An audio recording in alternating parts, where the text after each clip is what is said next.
ஆண்டவரும் இரட்சகருமாகிய இயேசு கிறிஸ்துவின் நாமத்தினாலே உங்களுக்கு என் அன்பின் வாழ்த்துக்கள். கர்த்தர் உங்களை ஆசீர்வதிப்பாராக.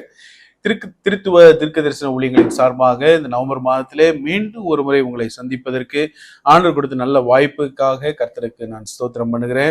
விசேஷமாக மனோஜ் என்பதற்காக, எஸ்தருக்காக நான் கர்த்தரை ஸ்தோத்தரிக்கிறேன். அவர்கள் மூலமாக இப்படிப்பட்ட ஊழியங்கள் நடைபெற்று அநேக ஊழியக்காரர்களை உருவாக்குகிற இந்த பெரிய தரிசனத்தை கர்த்தர் அவர்கள் கொடுத்திருக்கிறார். கர்த்தர் அவர்களை ஆசீர்வதித்து உயர்த்துவாராக, மேன்மைப்படுத்துவாராக. கர்த்தர் நல்லவர். ஆமென். கர்த்தருக்கு மகிமை உண்டாகட்டும். இந்த மாதத்திலே நமக்கு கொடுக்கப்பட்டிருக்க தலைப்பு, கர்த்தர் உங்கள் சிறையிருப்பை திருப்புவார். ஹல்லேலூயா, ஹல்லேலூயா. உங்கள் சிறையிருப்பு திருப்புகிற மாதம் இது. இந்த நவம்பர் மாதத்துல ஒவ்வொரு நாளும் கர்த்தருக்கு ஸ்தோத்திரம் பண்ணுங்க, உற்சாகமா ஆண்டவர் துதிங்க, கர்த்தர் நல்லவர்னு சொல்லி அவரை புகழ்ந்து அவர் நாமத்தை உயர்த்துங்க. உங்கள் சிறையிருப்பு திருப்ப போகிறது, உங்கள் சிறையிருப்பு மாறப்போகிறது, உங்கள் துக்க நாட்கள் மாறப்போகிறது, நீங்க வேதனைப்பட்ட நாட்கள் முடிய போகிறது. ஹல்லேலூயா, ஹல்லேலூயா. கர்த்தர் உங்களை ஆசீர்வதிப்பாராக. யோசேப் என்கிற வேதத்திலே ஒரு அருமையான ஒரு சாட்சியை நாம் பார்க்கிறோம். யோசேப்பு யாக்கோபுடைய ஒரு மகன், மிகவும் ஆசையாக பெற்ற ஒரு மகன், ராகேல் இடத்திலிருந்து பெற்ற மகன். இந்த யோசேப்பு தன்னுடைய சகோதரர்களால் பகைக்கப்பட்டு அவன் புற தேசத்துக்கு, எகிப்துக்கு கொண்டு போகப்பட்டான். எகிப்துக்கு கொண்டு போகப்பட்டு அங்கு ஒரு எஜமானு கீழே வேலை செய்யும் பொழுது அவனுக்கு பல விதமான உபத்திரவங்கள் வந்து அவன் மேல செய்யாத குற்றத்தை செய்தேன்னு சொல்லி அவனை சிறைச்சாலையில தூக்கி போடுறாங்க. பிரியமானவர்களே, எந்த குற்றமும் செய்யாத ஒரு மனுஷன், எந்த பாவம் செய்யாதவன், கபடு இல்லாதவன், சூது இல்லாத ஒரு மனிதனை என்ன பண்றாங்க, சிறையில அடைக்கிற அளவிற்கு சுற்றுத்தால எல்லாராலும் வெறுக்கப்பட்டான். அவன் தேவனுக்கு பிரியமான மனுஷன், தேவ தரிசனங்களை காண்கிற தீர்க்கதரிசி. இப்படிப்பட்ட ஒரு மனுஷனை என்ன பண்றாங்க, சிறுமைப்படுத்தி சிறைச்சாலையில போய் வைக்கிறாங்க. அந்த இடத்துல என்ன நடக்குதுன்னா, அரண்மனையில வேலை பார்த்த 2 பேர், ஒன்னு பானை பாத்திரக்காரன், இன்னொருத்தன் பார்வோனுக்கு சமையல் பண்ற சமயக்காரன். 2 பேரும் ஒரு நாள் அவங்க ஏதோ ஒரு தவறு செய்துட்டேங்கன்னு சொல்லி அவங்கள சிறைச்சாலையில கொண்டு வந்து போடுறாங்க.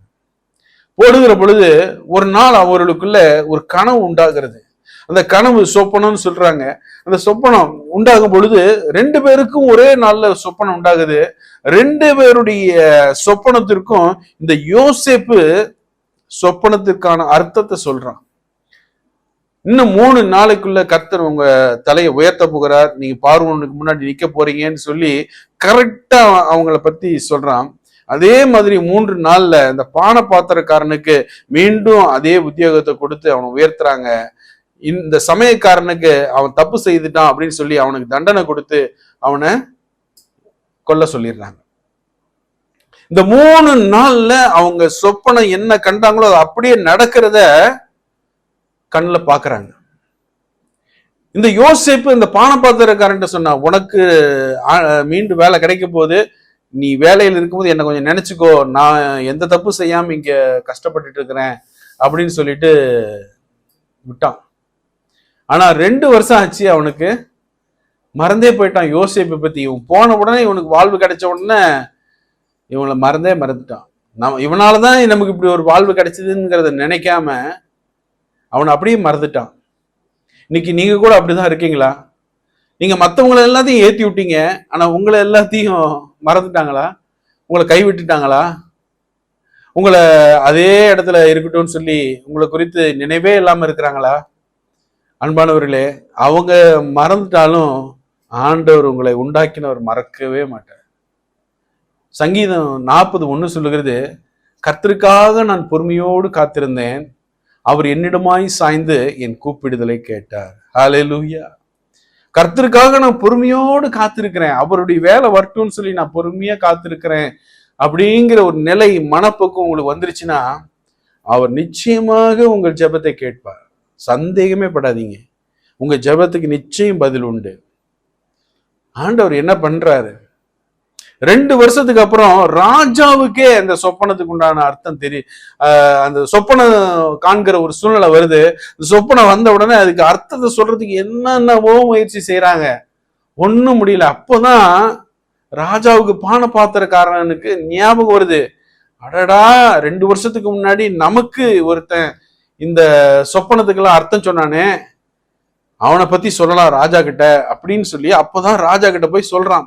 இந்த மாதிரி எபிரேய பிள்ளையாண்ட ஒருத்தன் வந்து சிறைச்சாலையில இருக்கிறான். அவன் எங்க 2 பேரும் ஒரே நாள்ல நாங்க சொப்பனம் கண்டோம். எங்களுக்கு கண்ட மாத்திரத்துல அதுக்கு அர்த்தத்தை சொன்ன மாத்திரத்திலே நடந்துச்சு. என்ன மீண்டும் பணி அமர்த்துறீங்க, அவனை சாவுக்கு ஒப்பு கொடுத்துட்டீங்க அப்படின்னு சொல்லும் பொழுது அப்போ உடனே அவனை கொண்டுட்டு வாங்க அப்படின்னு சொல்றாங்க. அன்பானவர்களே, ஒரு நாள் போதும் ஆண்டவருக்கு, ஒரு செகண்ட் போதும். அவருடைய வேலை மட்டும் வர்றதுக்கு நீ கொஞ்சம் பொறுமையோடு காத்திருந்து ஸ்தோத்திரம் பண்ணுங்க. அவருடைய வேலை வரட்டும்னு சொல்லி காத்துருங்க. நீங்க இத்தனை நாள் காத்திருந்தீங்க, இந்த மாதத்துல அற்புதம் பெற்றுக்கொள்ளுகிற நாள், பெற்றுக்கொள்கிற மாதம். எனவே ஸ்தோத்திரம் பண்ணுங்க, ஸ்தோத்திரம் பண்ணுங்க. உங்க சிறையிருப்பு திருப்ப போகிற மாதம், உங்களுடைய துக்க நாட்கள் மாறப்போகிற மாதம், உங்க சஞ்சலங்கள் மாறப்போகிற மாதம், உங்க வேதனைகள் மாறப்போகிற மாதம். யோசேப்புக்கு என்ன நடந்துச்சு? உடனே அவனுடைய வஸ்திரம் மாற்றப்படுகிறது. சிறைச்சாலை வஸ்திரம் மாற்றப்பட்டு ராஜ வஸ்திரம் உடுத்தப்படுகிறான். ராஜாவுக்கு முன்னாடி போய் நிக்கணும்னா எந்த அளவுக்கு பர்ஃபெக்டா இருக்கணுமோ அந்த அளவுக்கு பர்ஃபெக்டா அவனை மேக்கப் பண்ணி கூட்டிட்டு போறாங்க. ராஜா அவனை பார்த்து, நீ இப்படிப்பட்டவனாச்சே, நீ இவங்களுக்கெல்லாம் அர்த்தம் கரெக்டா சொன்னியாமே, எனக்கு ஒரு சொப்பனம் வந்துச்சு, அதுக்கு அர்த்தத்தை சொல்லும் போது ராஜா அந்த சொப்பனத்தை அவனுக்கு சொல்லும் பொழுது அதனுடைய அர்த்தத்தை அழகா சொல்லி அதற்கு ஆலோசனையும் தீர்வையும் அவனுக்கு கொடுக்கிறான். உடனே ராஜா ஆச்சரியப்படுகிறான். என்ன ஒரு ஞானம்! தேவ ஆவியை பெற்ற இவனை போல வேற யாரா இருக்காங்களா அப்படின்னு சொல்லி சுத்தி முத்தி எல்லாத்தையும் கேட்டு பார்த்துட்டு, இவன் தான் சரியான ஆளு, நம்முடைய தேசத்துக்கு இவன் தான் இனிமே அதிகாரி, இவன் சொல் இல்லாம யாரும் அசையக்கூடாது, நிக்க கூடாது, உட்காரக்கூடாது அப்படிங்கிற அளவுக்கு அவன் தலையை ஆண்டவர் அப்படியே மாற்றுகிறார். ஆதியாகமத்துல 41ஆம் அதிகாரத்துல 41வது வசனத்துல இருந்து 44வது வசனத்து வரைக்கும் வாசித்து பாருங்க. எப்படி அவனுடைய நிலை மாறுகிறது. அவன் எந்த நிலையில இருந்தான்? கைதி ட்ரெஸ்ல இருந்தான். இன்னைக்கு அவன் தேசத்துக்கே அதிகாரி. சிறைச்சாலைக்கு மட்டும் அதிகாரி இல்ல, அந்த எகிப்து தேசம் அத்தனைக்கும் அவன் அதிகாரியாக கர்த்தர் உயர்த்தினார். ராஜாவுடைய ரதத்துல அவனை ஏத்துறாங்க. சிங்காசனத்துல மட்டும் ராஜா கொஞ்சம் உயரமா இருப்பாரு, மற்றபடி ராஜாவுடைய மோதிரம், ராஜாவுடைய சகல நன்மைகளையும் அவன் அனுபவிச்சான். அப்படிப்பட்ட ஒரு ஆசீர்வாதமான நிலைக்கு ஒரே நல்ல கர்த்தர் மாற்றுகிறார். இதை கேட்டுக்கொண்டிருக்கிற உங்களுக்கு இந்த நாளிலே ஒரு அற்புதம் நடக்க போகிறது. இந்த நாளிலே ஒரு பெரிய ஆச்சரியமான அற்புதம் ஆண்டவர் உங்க வாழ்க்கையில செய்ய போகிறார். உங்க சிறையிருப்பை திருப்புவார்னு ஆண்டவர் தீர்க்கதரிசனமாக உங்களுக்கு சொல்லப்பட்டிருக்கிறது. ஆண்டவராகிய இயேசு கிறிஸ்து யோசேப்புடைய வாழ்க்கையை எப்படி உயர்த்தினாரோ, எப்படி கனம் மிகுந்த ஒரு பாத்திரமா அவனை பயன்படுத்தினாரோ, உங்களை கனம் மிகுந்த பாத்திரமாக தேவன் பயன்படுத்த போகிறார். ஹல்லேலூயா! சந்தோஷமா இருக்கீங்களா? சந்தோஷமா இருங்க, பயப்படாதீங்க. இவ்வளவு நாள் காத்திருந்தீங்க, இவ்வளவு நாள் பொறுமையா இருந்தீங்க. உங்களுடைய வேண்டுதலும் விண்ணப்பம் ஆண்டவர் சமூகத்துல கேட்கப்பட்டு இருக்கிறது. கர்த்தருக்காக பொறுமையுடன் காத்திருந்தேன், அவர் என்னிடமாய் சாய்ந்தேன், கூப்பிடுதலை கேட்டார். ஆண்டவர் உங்க சத்தத்தை கேட்டிருக்காரு. பிரியமானவர்களே, கவலைப்படாதீங்க. உங்க சிறையிருப்பு மாறி போச்சுன்னு விசுவாசிங்க. இந்த நாளில் அந்த அற்புதம் நடக்க போகுது. கர்த்தருக்கு ஸ்தோத்திரம்னு சொல்லுங்க. அவன் புலம்பல, கசப்பு அடையல. கர்த்தருக்கு ஸ்தோத்திரம். அவர் வேலை வரட்டும்னு சொல்லி காத்திருந்தான். அவர் வேலை வந்தது, அவன் நிலை மாறினது. ஹல்லேலூயா! அவருடைய வேலை இன்னைக்கு உங்களை பார்த்து வந்திருக்கு. உங்க நிலை மாறப்போகிறது. சந்தோஷமா இருங்க. கர்த்தருக்கு மகிமை உண்டாகட்டும். அப்போஸ்தலர்களில் 12ஆம் அதிகாரத்துல பேதுரு சிறைச்சாலையில அடைக்கப்பட்டிருக்கிறான். யூதர்கள் கிறிஸ்தவர்கள் எல்லாத்தையும் என்ன பண்றாங்க? சிறைச்சாலையில் அடைச்சா அது யூதர்களுக்கு பிரியமா இருக்குன்னு சொல்லிட்டு இந்த ஏரோது என்ன பண்றான்? பேதுருவை சிறைச்சாலையில போட்டுடலாம். என்ன நடக்குது? எல்லா சீஷர்கள் கூட்டமும் ஒருமனப்பட்டு ஊக்கமா ஜெபம் பண்ணாங்களாம். அப்போஸ்தலர் 12ஆம் அதிகாரத்துல 5வது வசனம் சொல்லுகிறது இப்படி: அப்படியே பேதுரு சிறைச்சாலையிலே காக்கப்பட்டு இருக்கையில் சபையார் அவனுக்காக தேவனை நோக்கி ஊக்கத்தோட ஜெபம் பண்ணினார்களாம். ஊக்கத்தோட ஜெபம் பண்ணும் பொழுது இங்க பேதுரு என்ன ஆயிட்டு இருக்காருன்னா, சிறைச்சாலையில தூங்கிட்டு இருக்காரு. பிரியமானவர்களே, கர்த்தர் பார்த்துக்குவாருன்னு சொல்லிட்டு அவரு பாட்டுக்கு சிறைச்சாலையில சங்கிலினால கட்டப்பட்டு தூங்கிட்டு இருக்காரு. அந்த நேரத்துல இவங்க ஊக்கமா ஜெபம் பண்ணிட்டு இருக்கிறாங்க. உங்களுக்காக ஒரு கூட்டம் ஜெபம் பண்ணிட்டு இருக்கு, உங்களுக்காக ஒரு குடும்பத்தார் ஜெபம் பண்ணிட்டு இருக்காங்க, உங்களுக்காக அநேக ஊழியக்காரங்க ஜெபம் பண்ணிட்டு இருக்காங்க. உங்களுடைய வாழ்க்கை மாறணும், உங்களுடைய சிறையிருப்பு மாறணும்னு சொல்லி அநேக பரிசுத்தவான்கள், உங்கள் சபை போதக உங்களுடைய வாழ்க்கைக்காக ஜெபம் பண்ணி கொண்டிருக்கிறாங்க. சபையார் எல்லாரும் ஜெபம் பண்ணி கொண்டிருக்கிறாங்க. நிச்சயமாகவே உங்க சூழ்நிலை மாறப்போகுது. என்ன நடக்குது? ஒரு தேவ தூதன் வர்றான், அந்த இடமே அசைஞ்சு போகிற அளவுக்கு சிறைச்சாலை கதவுகள்லாம் தகர்ந்து விழுந்து எல்லா கதவுகளும் உடைக்கப்பட்டு பேதுருடைய சங்கிலிகள்லாம் அவுக்கப்பட்டு அவனை தட்டி எழுப்பி கூட்டிட்டு வர்றான். உன் அறையை கட்டிட்டு வா அப்படின்னு சொல்ற. கூட்டிட்டு எல்லா கதவையும் தாண்டி வெளியே வரும்போதுதான் தேவதூதன் காணாம போகும் பொழுதுதான் அவனுக்கு சுயநினைவே வருது. அது வரைக்கும் ஏதோ கனவு கண்டுட்டு இருக்கிறோம் அப்படின்னு நினைச்சிட்டு இருந்தான். ஆண்டவர் கனவுல மட்டும் அற்புதம் செய்யறவர், நிஜத்திலேயே அற்புதம் செய்கிறவர். ஹல்லேலூயா. என்ன நடந்தது? அப்படியே அதே நாள்ல அவருடைய சிறையிருப்பை கர்த்தர் மாற்றுகிறார். இங்க ஊக்கமா ஜெபம் பண்ணாங்க, அவனுடைய சிறையிருப்பை கர்த்தர் மாற்றுகிறார்.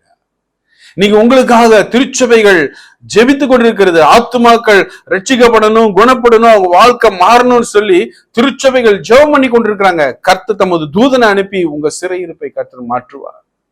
உங்க சிறையிருப்பு இன்று மாறப்போகிறது. பேதுரு அப்படியே வெளியே வர்றான் தப்பிச்சு. எல்லாரும் பயந்து நடுங்கிறாங்க. சிறைச்சாலை காவக்காரங்கெல்லாம் அலறி அடிச்சுக்கிட்டு போடுறாங்க, என்ன நடக்குதுன்னு தெரியலன்னு.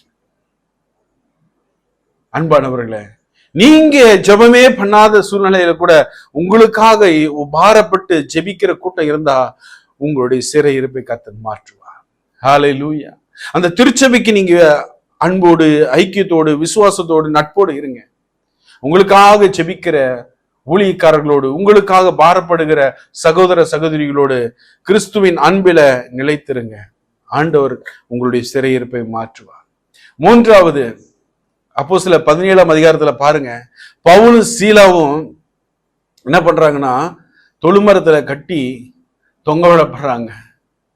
சிறைச்சாலையில அவங்களும் இருக்கிறாங்க. அவங்கள காவல் காக்கிறதுக்குன்னே ஆளை அப்பாயின்மெண்ட் பண்ணி பாதுகாத்துட்டு இருக்கிறாங்க. அந்த ராத்திரி நேரம்னு கூட பார்க்காம, ஐயோ என்னை காப்பாத்துங்க ஆண்டவரே, எப்படியாவது இந்த சிறைச்சாலையில காப்பாத்துங்கன்னு அழுது புலம்புல அந்த சூழ்நிலையிலும் கர்த்தரை துதித்து பாடுறாங்க. பிரியமானவர்களே, நீங்க இருக்கிற இந்த நிலைமையில கர்த்தரை உற்சாகமா துதித்து மகிமைப்படுத்தி பாடி ஆராதிங்க பார்க்கலாம். கர்த்தரை ஸ்தோத்திரம் பண்ணுங்க. கர்த்தர் நல்லவர், கர்த்தர் நல்லவர்ங்கிற ஆழமான விசுவாசத்தோடு, நம்பிக்கையோடு அவர் துதித்து ஸ்தோத்திரம் பண்ணி பாடிக்கொண்டிருக்கும் பொழுது என்ன நடந்தது? ஆண்டவர் அவங்களுடைய சங்கிலிகள்லாம் அருந்து விழும்படி செய்கிறார். அந்த இடமே அசைகிறது, எல்லா கதவுகளும் உடையுது. கர்த்தர் நிலநடுக்கத்தை உண்டாக்கி அவங்க சங்கிலி எல்லாத்திலும் இருந்து அவங்களை விடுதலை ஆக்குறார். இவங்க தப்பிச்சவங்க பொழைச்சான்னு ஓடுறவங்க அல்ல, கர்த்தர் எனக்கு நடத்துகிறவர்னு விசுவாசத்தோடு நிக்கிறவங்க. இந்த சிறைச்சாலை பாதுகாக்கிற அந்த மனுஷன், ஐயோயோ அவங்களாம் தப்பிச்சு போயிருப்பாங்க, கதவுலாம் திறந்திருக்கேன்னு சொல்லிட்டு அரண்டு போய் என்ன பண்றான், போய் தற்கொலை பண்ணிக்கலான்னு ஓடும்போது, நீ உனக்கு கெடுதி ஒன்றும் பண்ணிக்காதேன்னு சொல்லி அவனை தடுத்து நிறுத்துறாங்க இந்த தேவ மனுஷர்.